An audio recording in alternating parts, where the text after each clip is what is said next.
My name is Sylvia Longmire. I'm a wheelchair accessible travel writer and agent, and I'm going to tell you the story of how a desert safari in Dubai restored my faith in humanity.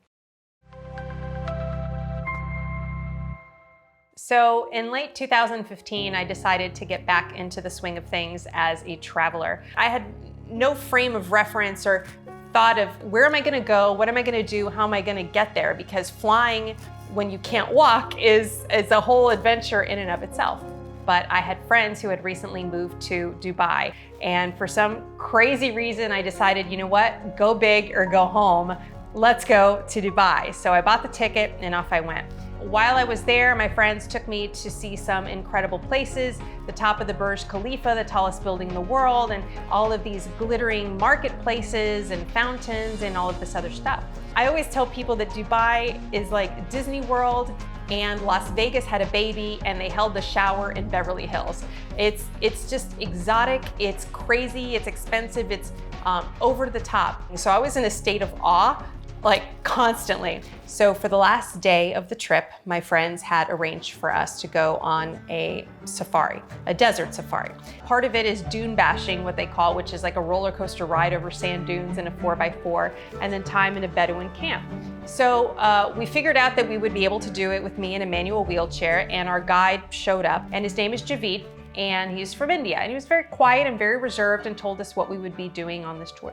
So we got out to the desert, we did this roller coaster dune bashing thing, sliding sideways over the sand dunes and spraying up these rooster tail plumes of sand. It was so exhilarating. And I remember our guide kept asking us, do you want to do it the slow way or the fast way? And we're like, no, let's do it the fast way. And at the end of that, we got to the bottom of this huge sand dune, and I stayed in the car while everybody else got out because, you know, I can't walk. But Javid came over to me and he said, Miss Sylvia, today you are going to see and you're going to do the same thing as everybody else here. And I just looked at him and I'm like, okay, that sounds great, but I wasn't sure exactly what he meant. So Javid calls to my friends Tom and Rebecca. Tom is a strong guy, and the two of them were able to somehow carry me up this huge sand dune so that I could see this amazing view at sunset, sand dunes for as far as the eye could see, and it was absolutely incredible. It brought me back down to the car, and Javid had the foresight to say, you know what, let's leave this sand dune area a little early so we can be the first ones to arrive at the Bedouin camp before the crowd gets there, and that way we can get you situated and you can see everything before everyone else. Great. Javid was able to arrange again with Tom to carry me onto a camel, so I was actually able to ride a camel, and it was really awkward and kind of scary because the camels are very high off the ground when they're standing up. But I was able to kind of ride the camel around in the circle and have that kind of crazy experience. After that, what they did was they put me in a plastic lawn chair, and Javid and a couple of the other guides who were working in the camp basically carried me around like a queen on a throne, on a personal litter, and carried me from station to station before anybody else got there. So I got a henna tattoo on my hand. I was able to hold a falcon, a hunting falcon on my arm that had, like, you know, the leather little helmet and everything, and it was incredible.